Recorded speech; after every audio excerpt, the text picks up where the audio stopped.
Opening statements today in the second trial of the Crystal Rogers case, the trial of the decade underway now in Kentucky. Hello, everybody. I'm Doug Proffitt. Good to be with you on this very hot Tuesday evening in Kentuckiana.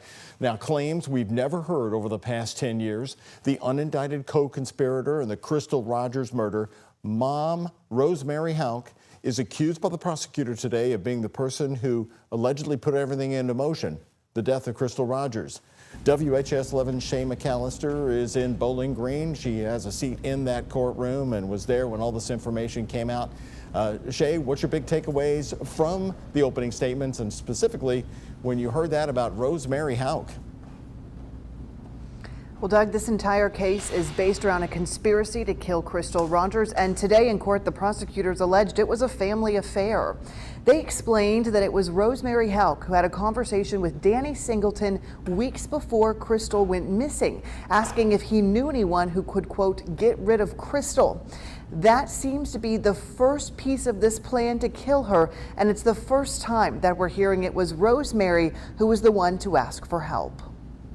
What happened to Crystal Rogers is still the central question in this case, but day by day, more pieces are filling in the puzzle. Today, the prosecutor told jurors Rosemary Houck had a problem with Crystal. She thought her son Brooks could do better. And 2 weeks before Crystal went missing, Rosemary Houck approached Danny to ask if he can find someone to get rid of Crystal, and he responded, if you have enough money, you can get anything done. 2 weeks later, July 3rd, the prosecutor said Brooks Houck was taking steps to prepare for that. Crystal's cousin testified she was with Crystal when Brooks called her and said he was planning a surprise date night for them, kid-free. She told the jurors Crystal was very excited. Meanwhile, the prosecutor said Brooks Houck was getting his truck windows tinted to make sure people couldn't see an empty seat when he drove from the farm. The prosecutor said that romantic date night didn't happen. Instead, they went to the Houck farm, where prosecutors believe Crystal was killed. Houck told investigators days later that they went to the farm and were home around midnight. Houck said Crystal was playing on her phone when he fell asleep.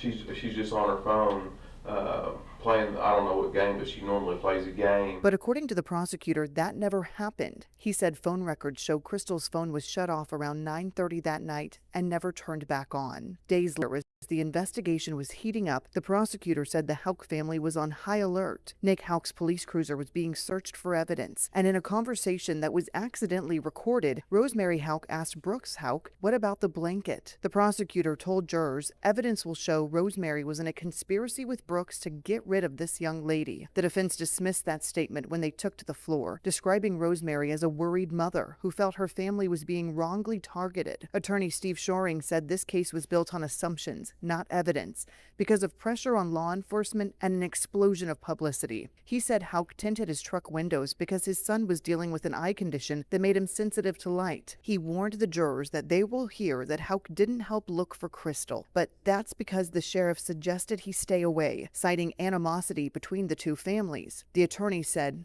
Brooks Houck was the answer to a mystery that they couldn't figure out.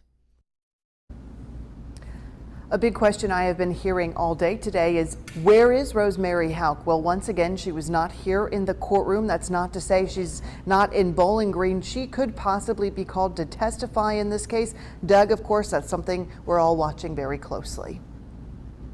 It is interesting. They came right out of the gate and said she was the mastermind. Yeah. And I mean, I think one of the things is maybe they just didn't feel like they had enough evidence to go forward on her, to charge her, because it seems as if at this point, if they did, they would have.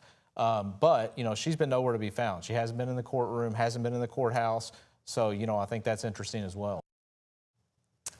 Again, file video of Rosemary Houck. You're watching her in one of the past court appearances right now on your screen. Now, that was moments ago. WHAS 11 legal analyst Nick Mudd talking to us on our 5:30 newscast report, talking about the bombshell opening statements today. The allegation by the prosecutor that the mother of Brooks Houck, Rosemary Houck, wanted Crystal Rogers gone because she just didn't like her, considered her beneath their family.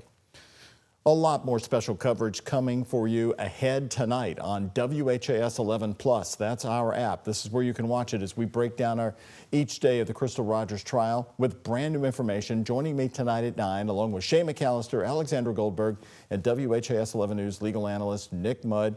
The bombshell today from the prosecutor again about Rosemary Houck. We'll be talking about that and the alleged plot to get this all started 2 weeks before she was reported missing nearly 10 years ago this 4th of July weekend. That sad anniversary coming up quickly. Download the free WHAS 11 Plus app, and you can watch our special report tonight at 9.